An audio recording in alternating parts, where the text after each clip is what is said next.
Buenos días a todos. Yo soy la doctora Tatiana Roy. Hoy les voy a hablar sobre diabetes mellitus, que es un tema que me encanta porque yo soy diabetóloga y obviamente internista, ¿verdad?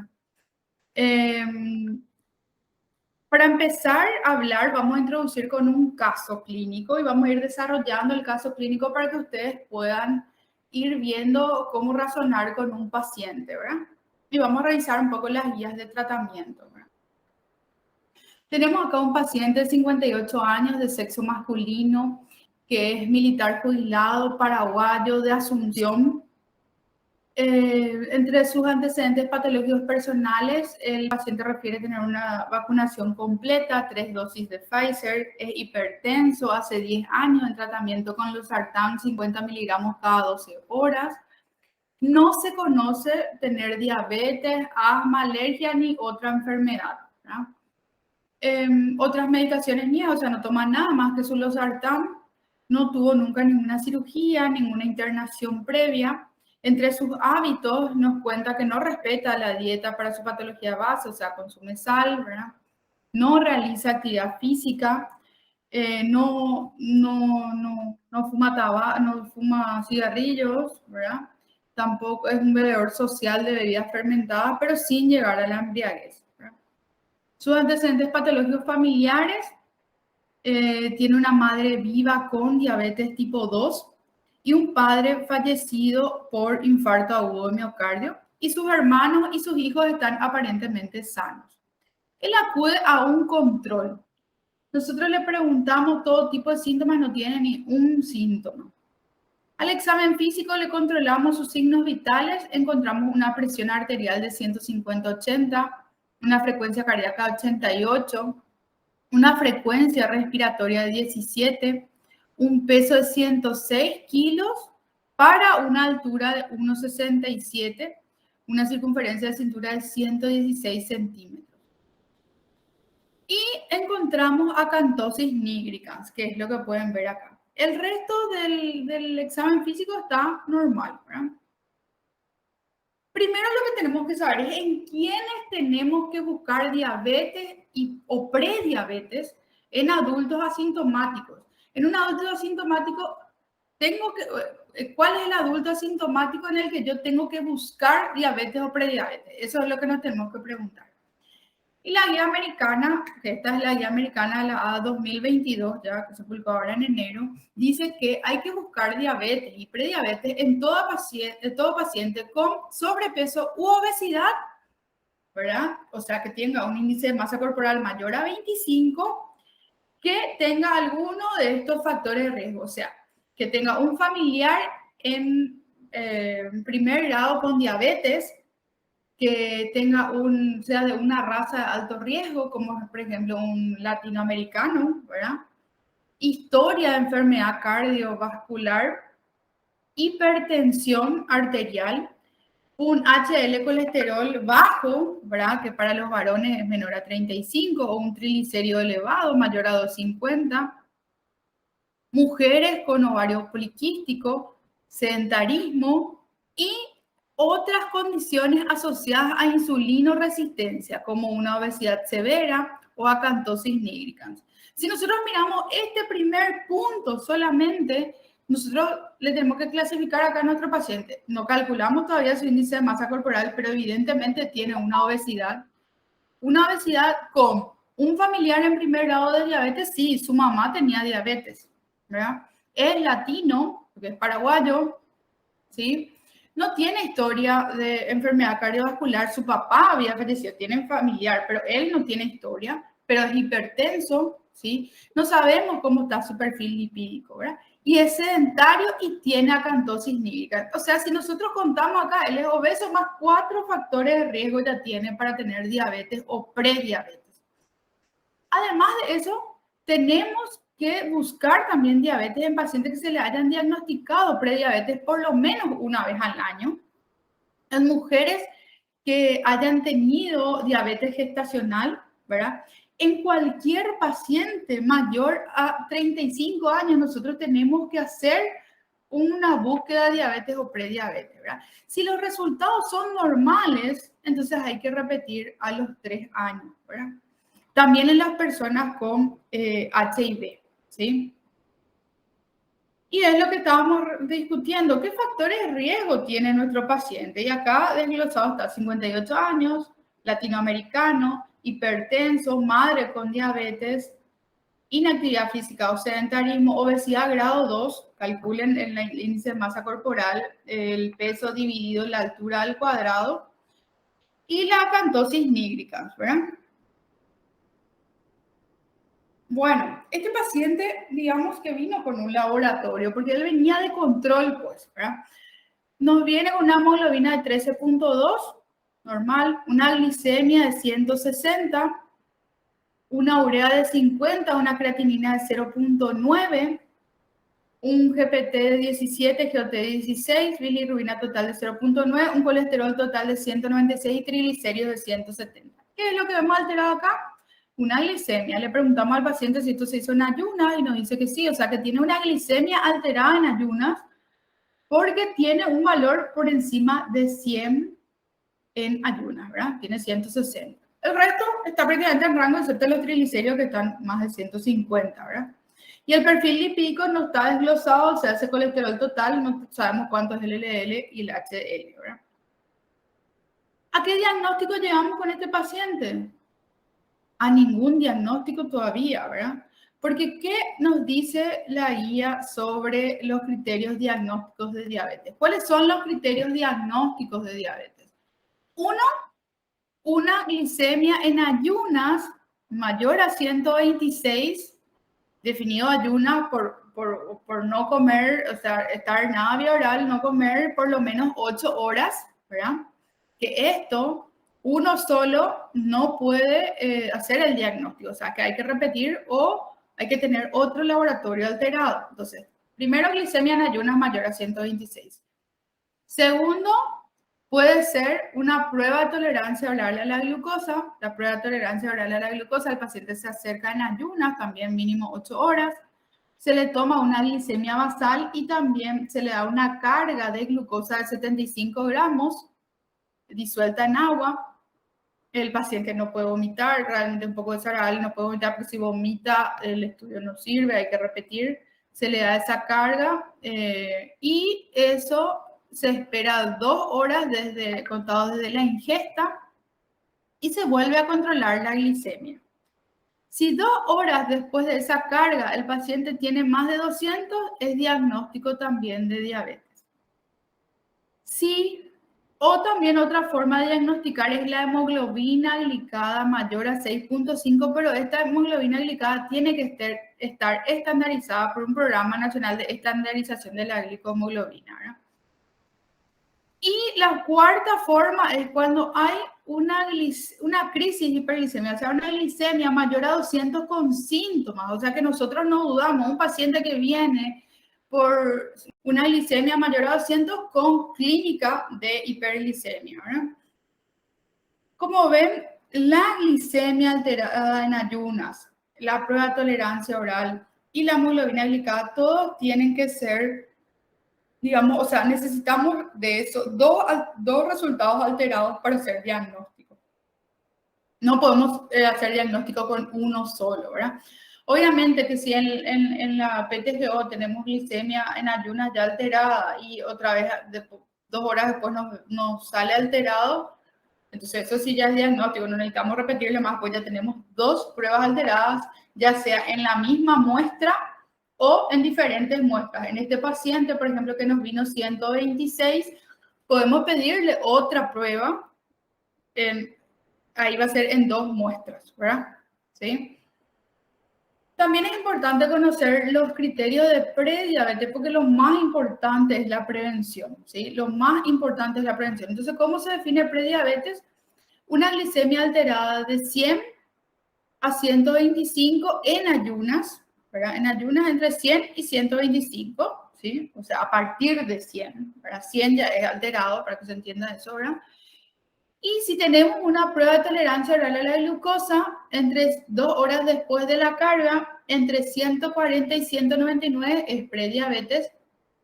Y una hemoglobina glicada entre 5.7 y 6.4 también es diagnóstico de prediabetes. Entonces, este paciente, ¿cuáles son sus diagnósticos? Hipertensión, que ya sabíamos, obesidad tipo 2 porque le calculamos su índice de masa corporal. Vamos a buscar diabetes porque tiene muchísimos factores de riesgo y también una dislipidemia, ¿verdad? ¿Qué le vamos a solicitar? Y le vamos a solicitar un perfil lipídico donde esté desglosado cuánto tiene LDL, HDL, VLDL, ¿verdad? Y podemos pedirle una glicemia en ayunas, porque él tiene una glicemia en ayunas alterada, se puede repetir el mismo estudio, o podemos pedirle una prueba de tolerancia oral a la glucosa o una hemoglobina glicada estandarizada.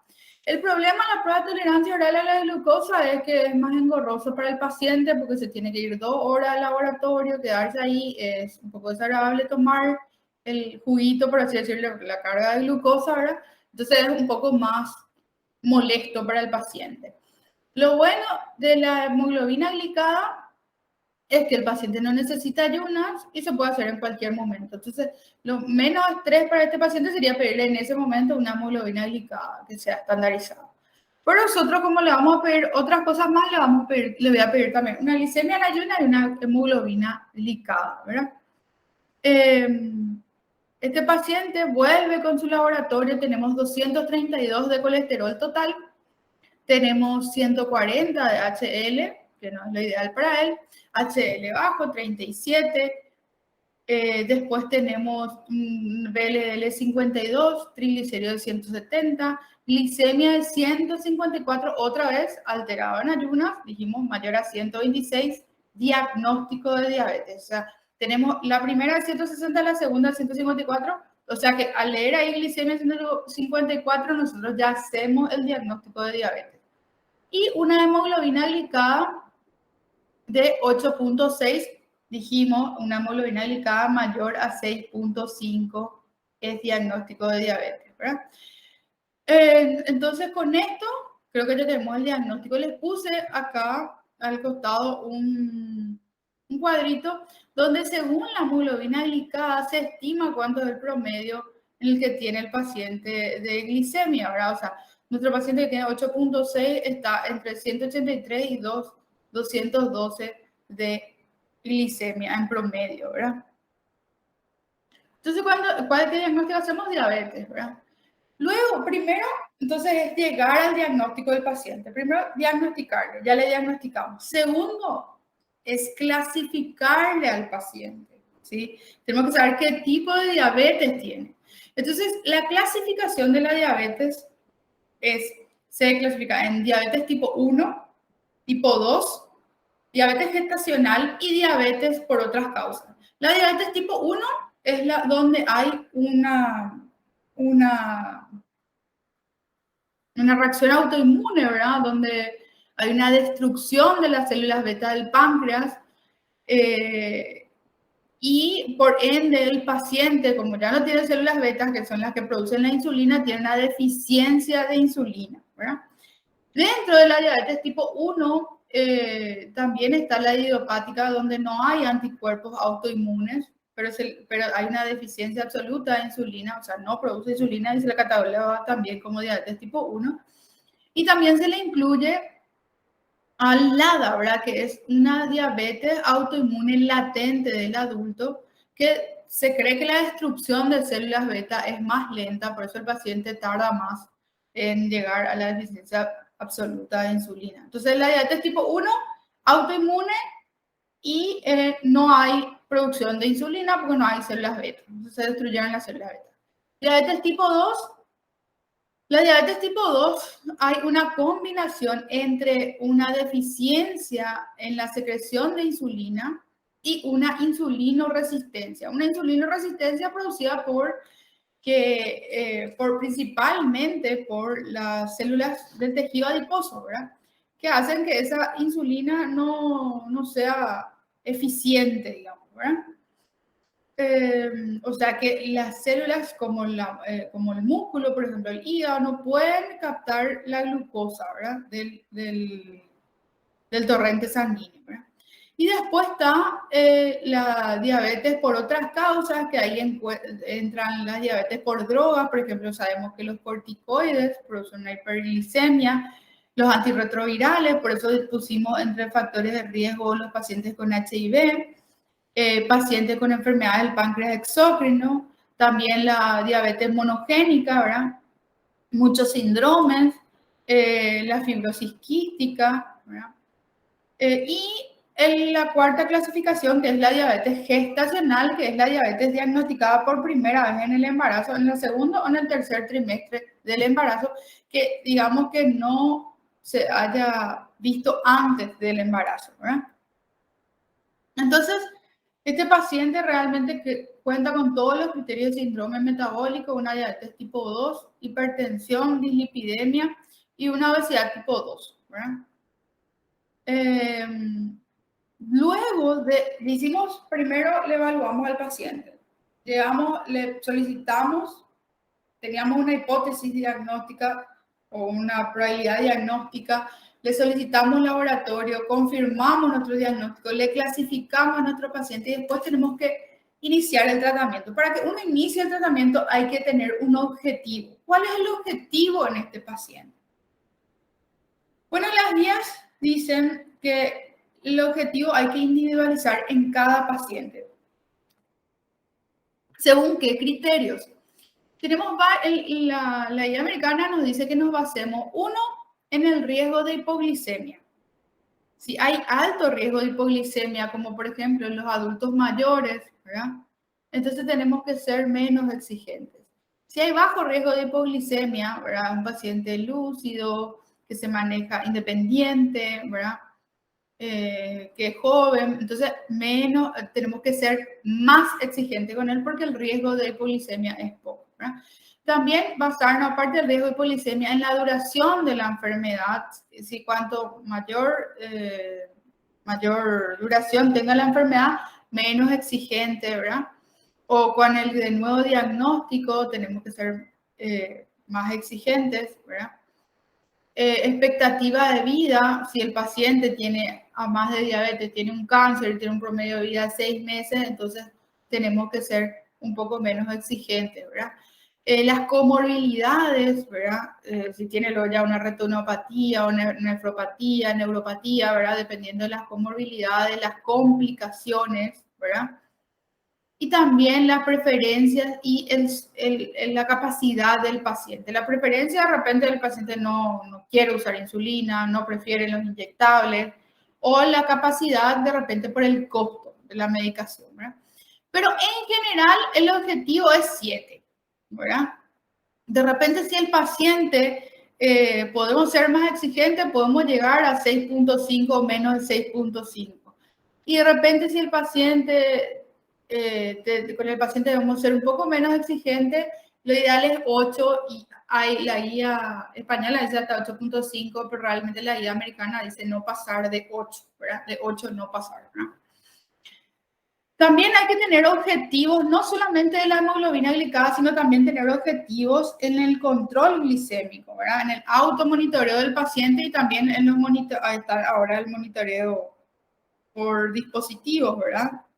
Pero lo más común, en Paraguay lo que más hacemos es el automonitoreo, que el paciente se controla con el glucómetro, ¿verdad? ¿Y cuál es el objetivo? En ayunas, tener entre 80 y 130 y postprandial menor a 180. Ahora en el pico postprandial que se puede tomar entre 1 a 2 horas después de haber ingerido las comidas, ¿verdad? Entonces, en ayunas le pedimos que tenga 80 a 130 y en postprandial menos de 180, ¿sí? En nuestro paciente, nuestro objetivo, digamos que tendría que ser 7 o menor a 7 si se puede, ¿verdad? Pero nuestro primer objetivo vamos a ponerle 7 y después vemos si podemos ir mejorando a 6 o menor a 6, ¿verdad? Y en ayunas menor a 130 miligramos por decilitro y descenso de peso. Ese tiene que ser nuestro objetivo. Descenso mínimo al 7% de su peso para que haya un cambio, ¿verdad? En el control. Y ahora sí, vamos a ver el tratamiento, ¿verdad? Tratamiento tenemos muchas opciones. El tratamiento de la diabetes no es solamente fármacos, sino que es cambio en el estilo de vida. O sea, yo siempre le digo a los pacientes que el tratamiento de la diabetes son cuatro pilares, así como las cuatro patas de una mesa. Si no hay una pata, entonces la mesa se cae, no va a funcionar. ¿Cuáles son esas cuatro patas? La alimentación, una alimentación equilibrada, ¿verdad? Adecuada para un paciente con diabetes y en este caso hipertenso y también dislipidémico y también con obesidad, ¿verdad? Entonces necesitamos un asesoramiento por una nutricionista o una nutrióloga, ¿verdad? La actividad física, ¿verdad? En este paciente podríamos hacerle más estudios para indicar la actividad física, pero el pilar del tratamiento también es la actividad física. Después están los fármacos, ¿verdad? Que entre los fármacos tenemos fármacos vía oral, o sea, pastillas, comprimidos, ¿verdad? Tenemos fármacos inyectables que no son insulina y los inyectables que son las insulinas. Y después el control. El control es el monitoreo del paciente, el automonitoreo del paciente, el venir a las citas médicas, a las citas con la nutricionista, el control laboratorial, el control del screening del que se le hace a los pacientes con diabetes, o sea, el control. Entonces tenemos alimentación, ejercicio, medicación y el control, ¿verdad? Pasamos a la primera guía que vamos a revisar, que es la americana, ¿verdad? Esta es la A2022. Acá la primera línea del tratamiento es la primera línea, te dice, de la terapia. No es que uno le diagnostica diabetes y le manda a que haga ejercicio, coma bien y debemos después para iniciarle. No, uno le diagnostica y ya le inicia medicación. La guía anterior te decía que la primera línea era metformina. De hecho, sigue siendo. O sea, nosotros le vamos a indicar metformina, cambios en el estilo de vida, que eso ya indica alimentación, ejercicio, todo eso, ¿verdad? Descenso de peso. Y sí o sí tenemos que adherir una droga según sus comorbilidades, ¿verdad? Según sus comorbilidades. Lo primero que te dice es ver si el paciente tiene riesgo de enfermedad cardiovascular o una enfermedad cardiovascular establecida, ¿verdad? O riesgo de falla cardíaca o de enfermedad renal, ¿verdad? Y en estos casos, en cualquiera de los casos, la primera opción es un análogo del GLP-1 o un inhibidor del SGLT2, ¿verdad? Sí, entonces el paciente se iría con cambio en el estilo de vida, metformina y ya un análogo de GLP-1, que lo que tenemos acá es liraglutida, ¿verdad? O un inhibidor del SGLT2 que sería empalifosina o dapalifosina, ¿verdad? Entonces, uno de esos se elige si el paciente tiene cualquiera de esos riesgos, de ese riesgo, ¿verdad? Sí, y se va evaluando el paciente. Si el paciente le agregaste, por ejemplo, un inhibidor del SGLT2 y el paciente con eso le evalúas a los 3 meses y no mejora, ¿verdad? O sea, que no llegamos al objetivo, entonces tenemos que ir agregando tratamiento. Si a los 3 meses no mejoró, entonces, o sea, no es que no mejoró, va a mejorar, pero no llegó al objetivo que nosotros queremos. Entonces, si le agregamos un inhibidor del SGLT2, tenemos que agregar un análogo del GLP-1, ¿verdad? Y otra vez reevaluamos, ¿verdad? Si no ya tiene metformina, un inhibidor del SGLT2, un análogo del GLP-1, y con eso el paciente no llegó al objetivo que nosotros nos planteamos, vamos a ir agregando drogas, ¿verdad? Con las diferentes familias que tenemos que vamos a ir revisando. Siempre en cada paso ir intensificando cambio en el estilo de vida, porque eso hay que reforzar con el paciente. Siempre, siempre insistir eso, ¿verdad? También, si nosotros queremos, si el paciente lo que hay que hacer es minimizar la hipoglicemia, porque tiene antecedentes de hipoglicemia, porque es un paciente con enfermedad renal, porque es un adulto mayor, ¿verdad? Si tenemos que minimizar la hipoglicemia, entonces no vamos, podemos elegir también un inhibidor del SGLT2, un análogo del GLP-1 o un inhibidor del DPP-4 o una pioglitazona, pero vamos a evitar o no evitar o posponer, ¿verdad? De repente, si es que no llega al objetivo, podríamos llegar a usar también, pero dejar como última opción todas las drogas que producen hipoglicemia, que son, por ejemplo, las sulfonilureas y las insulinas, ¿verdad? Si el paciente lo que tiene que hacer es minimizar la ganancia de peso o perder peso, tenemos que usar drogas que promueven el descenso de peso, que son, por ejemplo, los análogos del GLP-1, que lo que tenemos, ya dije, es la liraglutide, pero lo que más ahora se está recomendando usar es la semaglutide, ¿verdad? Que produce un mayor descenso de peso y no tenemos en el país, pero se aprobó el año pasado para uso para descenso de peso y para diabetes se está usando ya hace un más tiempo, ¿verdad? Entonces usar análogo del GLP-1 o un inhibidor del SGLT2, ¿verdad? Preferiblemente un análogo del GLP-1 que produce un mayor descenso de peso. Si lo mismo, no, el paciente le agregaste ya, cambien el estilo de vida, que es el caso de nuestro paciente, ¿verdad? Le vamos a agregar, cambien el estilo de vida, metformina, y le agregamos ya un análogo del GLP-1, eso ya le tenemos que agregar porque su comorbilidad era la obesidad, ¿verdad? Entonces, si le agregamos todo eso, llega a los 3 meses, el paciente no llegó al objetivo, entonces hay que agregarle un inhibidor de SGLT2, ¿verdad? En cambio, si el problema del paciente es el costo o el acceso, hay que considerar el costo de la medicación, entonces hay que buscar las drogas de menor costo, que son las sulfonilureas y las glitazonas. Ven cómo la guía, dependiendo, individualiza a cada paciente y dependiendo qué necesita el paciente, uno va eligiendo los diferentes fármacos para utilizar, ¿verdad?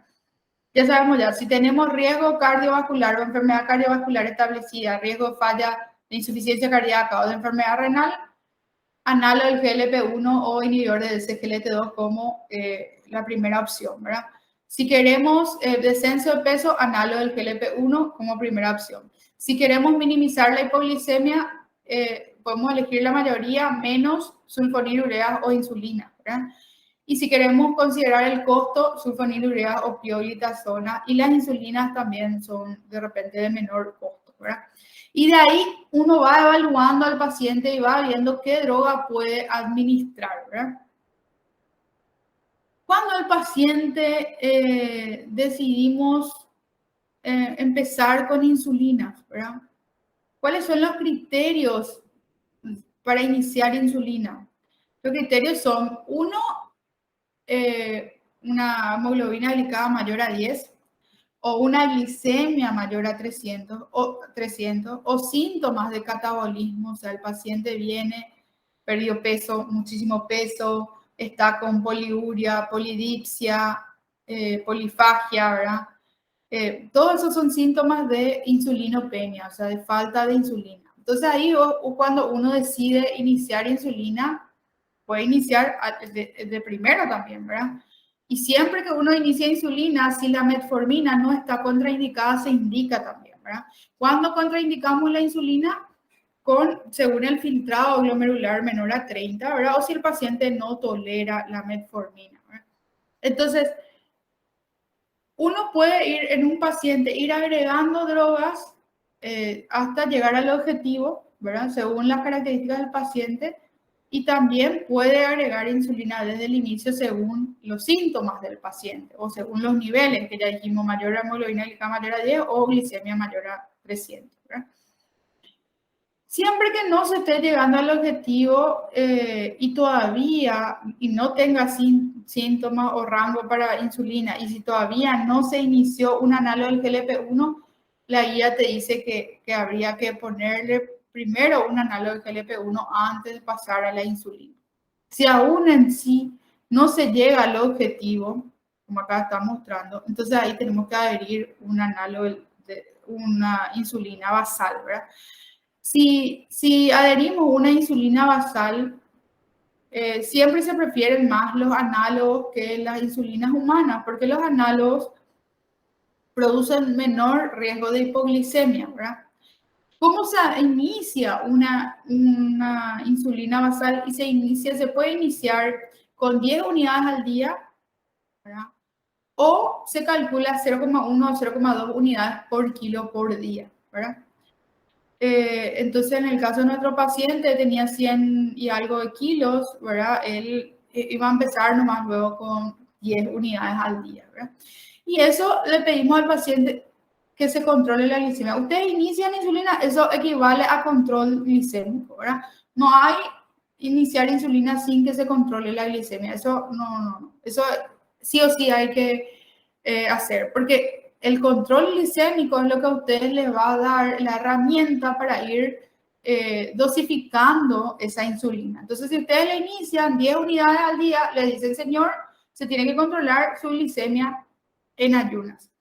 Si vamos viendo, si el paciente llega al objetivo con esas 10 unidades, le dejamos 10 unidades. Pero si ustedes ven que cada 3 días hay que revisar y ir aumentando 2 unidades. O sea, el tercer día haber iniciado la insulina basal, ustedes ven que su objetivo en ayunas, que era menor a 130, el paciente no está cumpliendo, entonces hay que ir aumentando de a 2 unidades. Entonces, si el tercer día no cumplió con el objetivo, entonces en vez de 10 le subimos a 12. Se sigue controlando el paciente. No hace falta que se haga una hemoglobina glicada. Acabamos de empezar el tratamiento, porque eso es lo común en el consultorio, que el paciente te dice, ¿cuándo me hace otro laboratorio? No es necesario todavía, ¿verdad? Lo que es necesario es que se controle la glicemia, o sea, el control de glicemia capilar. Si hace hipoglicemia al paciente, hay que determinar la causa, y si no está clara, hay que disminuir la dosis entre el 10 al 20%, o 2 unidades pueden ir disminuyendo, ¿verdad? Si no estamos llegando al objetivo, con toda la guía te va a repetir eso, si no estamos llegando al objetivo, el paciente todavía no tiene un análogo del GLP-1, entonces hay que agregarle un análogo del GLP-1. También te dice que hay que evitar la inercia, ¿verdad? Con esto. O sea, si el paciente vos le estás aumentando la dosis, ahora estás aumentando la dosis, le estás aumentando. Ya llegamos a 0,5 unidades por kilogramo por día. Ponerle que con nuestro paciente ya llegamos a 50 unidades al día. Entonces, ese paciente ya necesita adherirle una insulina prandial, que sería una insulina de acción rápida o ultra rápida, ¿verdad? Para alguna comida, por lo general se inicia con la comida más importante, o sea, más grande, con la comida más grande, que por lo general suele ser el almuerzo, ¿verdad?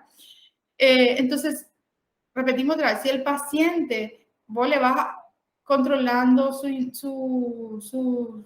vas revisando sus controles de glicemia, el paciente no llega a objetivo, le vas alzando su insulina, de a 2 unidades cada 3 días, eso es en la guía, ¿verdad? Muy difícil es que uno le vea al paciente cada 3 días, ¿verdad? Pero uno le puede educar al paciente y le dice, mira, el objetivo es en ayunas menor entre 80 y 130, ¿verdad? Menor a 70 hablamos de hipoglicemia. Ojo, avísame, ¿verdad? ¿Qué hay que hacer con la hipoglicemia?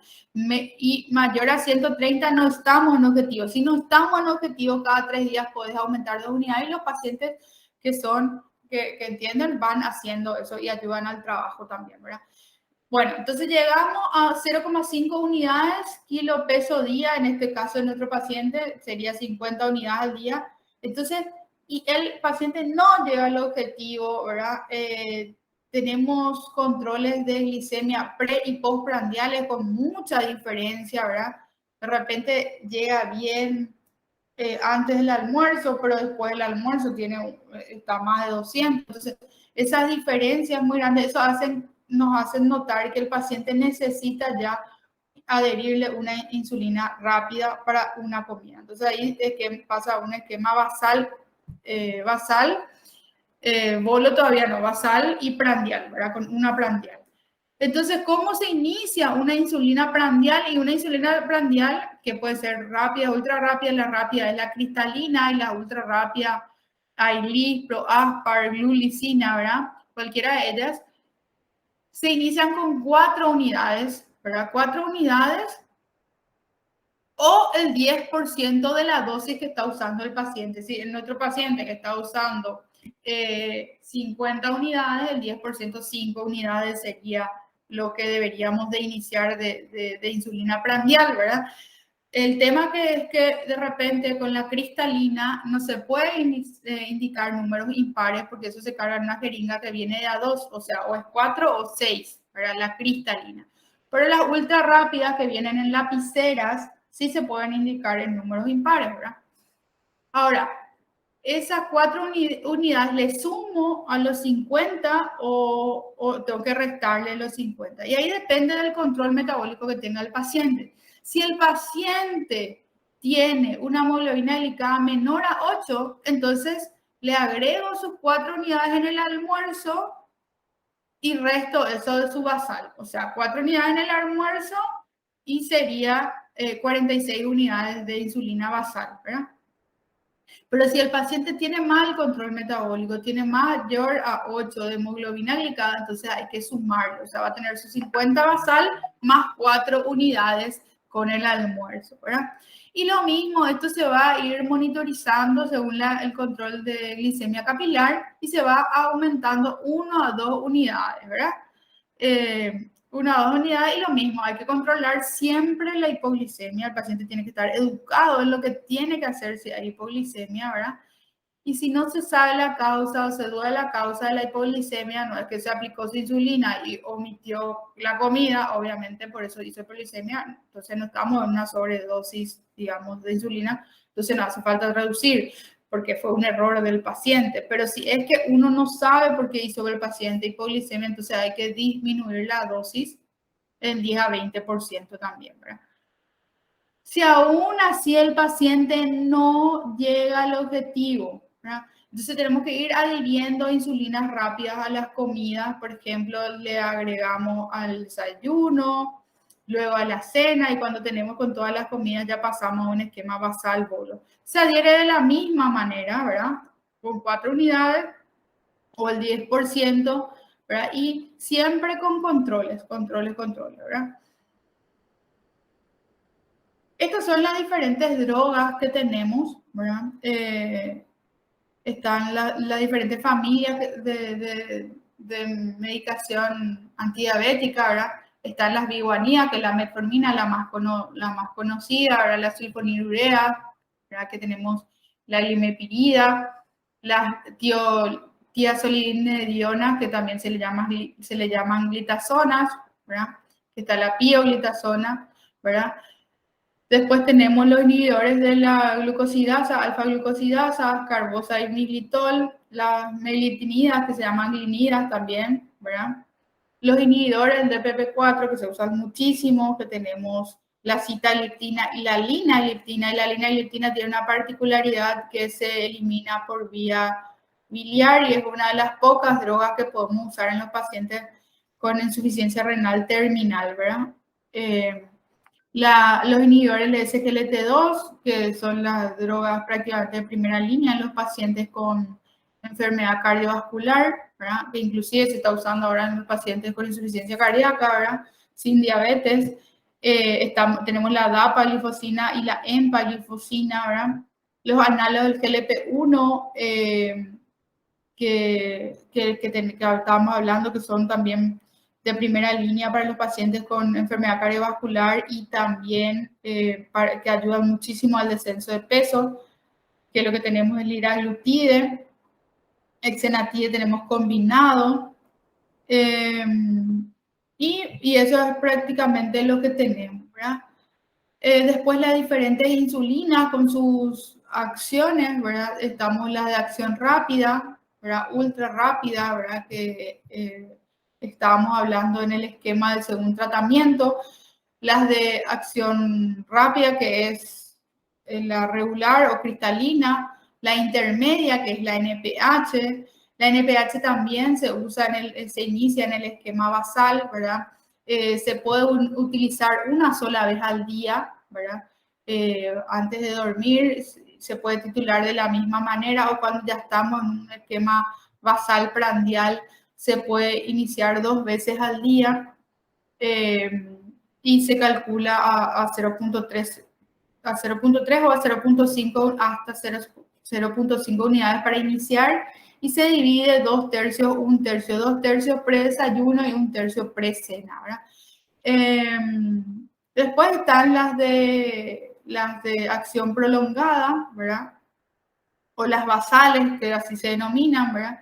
Que son la glargina, la que realmente no hay que decir marcas, pero la gente le conoce como Lantus, porque es la más conocida, ¿verdad? Pero es la glargina, que tiene U100, U300, la de Temir, la de Gludec, ¿verdad? Esas son las de acción larga, ¿verdad? Después están las mezclas, ¿verdad? De basales con rápidas, ¿verdad? Y también las mezclas de basales con análogos del GLP-1, ¿verdad? Esto es un esquema de los efectos adversos, de los efectos protectores, de su efecto en el peso, ¿verdad? Y repetir un poquitito más, ¿verdad? La metformina es neutral con el peso, que mucha gente piensa que puede producir descenso de peso. No, de repente el paciente, uno de sus efectos adversos es gastrointestinal, diarrea, entonces náusea, de repente por eso el paciente logra un poco de descenso de peso de 2 o 3 kilos cuando empieza a usar, pero realmente no produce descenso de peso. Es neutro con respecto al peso, pero es de bajo costo y es de una alta eficacia y es vía oral y el que sea de bajo costo y de alta eficacia ayuda a que los pacientes tengan acceso a esta droga si es que toleran, ¿verdad? El uso crónico de la metformina puede producir deficiencia de vitamina B12, ¿verdad? Y está contraindicado en un filtrado menor a 30, que eso ya habíamos hablado, ¿verdad? En los inhibidores del SGLT2,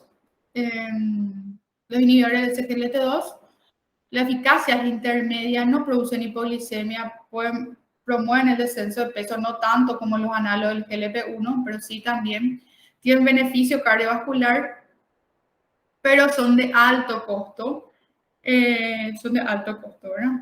Y ahí de repente es el límite con los pacientes, ¿verdad? Después están los análogos del GLP-1, ¿verdad?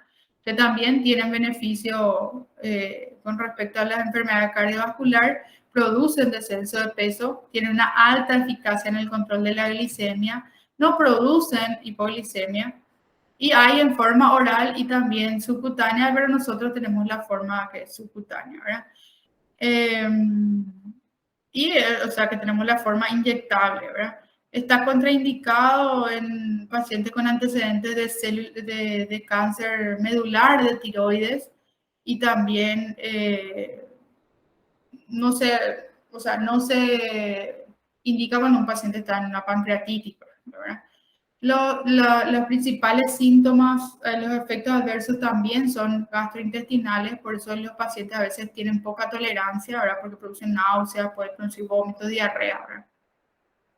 Después están los inhibidores del DPP-4, que su eficacia es intermedia para bajar la glicemia. Son de alto costo también, son vía oral, ¿verdad? Son neutros con respecto a pérdida de peso y beneficios cardiovasculares, ¿verdad? Lo que sí ahí tenemos la linagliptina que podemos usar en pacientes con enfermedad renal terminal, ¿verdad? Las litazonas, que su eficacia es alta para bajar la glicemia, pero producen una ganancia de peso, ¿verdad? Y una ganancia de peso, ¿verdad? Que en la mayoría de nuestros pacientes hay que promover el descenso de peso, ¿verdad? Las sulfonilureas también producen, son de alta eficacia en el descenso de la glicemia, pero acá tenemos que producen o pueden producir hipoglicemia, producen ganancia de peso y son neutros con respecto a los beneficios cardiovasculares, ¿verdad? Y también renales, ¿verdad? Y las insulinas, ¿verdad?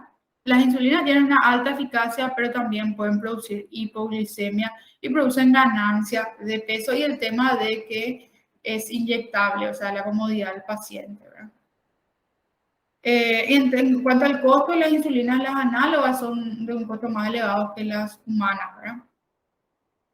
Y en el caso de nuestro paciente, lo primero que vamos a hacer es vamos a mandarle a una consulta con la nutricionista, ¿verdad? Que inicie un plan de alimentación, nuestro primer pilar.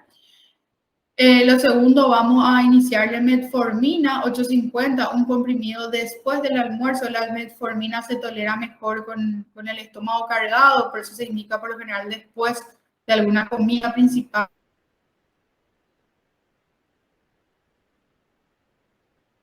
comprimido, cada 3 días vamos aumentando a ver la tolerancia a la metformina, ¿sí? Y le voy a iniciar liraglutide, que es un análogo del GLP-1 que es de alta eficacia para el descenso de la glicemia y también promueve el descenso de peso, ¿verdad? Que nuestro paciente tenía obesidad tipo 2.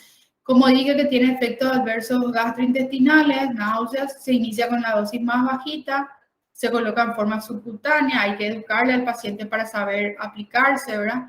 Se inicia con 0.6 unidades subcutáneas cada 24 horas y se aumenta la dosis cada 7 a 10 días, ¿verdad? 7 días dice la guía, a veces dependiendo de la tolerancia del paciente aumentamos a los 10 días, ¿verdad? Le vamos a indicar atorvastatina 40 miligramos, un comprimido con la cena, no solamente por su dislipidemia, sino también por sus factores de riesgo cardiovascular, ¿verdad?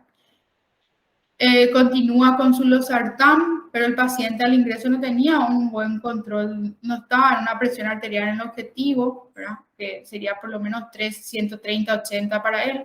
Entonces le vamos a pedir que se controle 2 veces al día su presión y que anote y que nos traiga para ver si es que no necesita una medicación, eh, eh, más aparte de losartán para ajustarse eso. Y en este paciente podemos pedirle un control de hemoglobina glicada en 3 meses, ¿verdad? Realmente le vamos a ver antes porque vamos a ir a empezar a ajustar la dosis de la liraglutide, que la dosis para tratamiento de la diabetes es 1.8, pero se inicia de a poquito, ¿verdad? Entonces le vamos a ver antes, pero el control de hemoglobina glicada recién le vamos a hacer a los 3 meses, ¿verdad? Ahora, no le prescribí ejercicio porque en este paciente donde tiene factores de riesgo para enfermedad cardiovascular, él es varón, obeso, sedentario, su papá había muerto de un infarto, tiene diabetes, hipertensión, o sea, tiene más de 6 factores de riesgo sin contar su dislipidemia, ¿verdad? Entonces a este paciente le pediría por lo menos un electro para poder indicarle una actividad física, ¿verdad? Y después poder hacer una actividad física, deberíamos hacer una actividad física guiada, ¿verdad? Con un profesional, ¿verdad? Y en este paciente también ya hay que buscar hacer todo el screening de diabetes, ¿verdad? Buscando las complicaciones de la diabetes, porque nosotros sabemos que una vez que le diagnosticamos al paciente, ese proceso empezó mínimamente 5 años antes, ¿verdad? Entonces hay que buscar ya en él, hay que pedirle un fondo ojo, una evaluación por el oftalmólogo buscando retinopatía, le vamos a pedir una ecografía renal, una orina 24 horas, un clearance, vamos a pedir un electro, podemos pedirle una ecocardio, un Doppler carotidio, ¿verdad? Ir buscando complicaciones, tiene que tener una evaluación de pie, ¿verdad? ¿Sí? Y todo eso dentro de lo que es el abordaje global de la diabetes. Y bueno, espero que hayan aprendido algo y cualquier duda, creo que tienen mi número de teléfono, me pueden escribir o preguntar en el clase.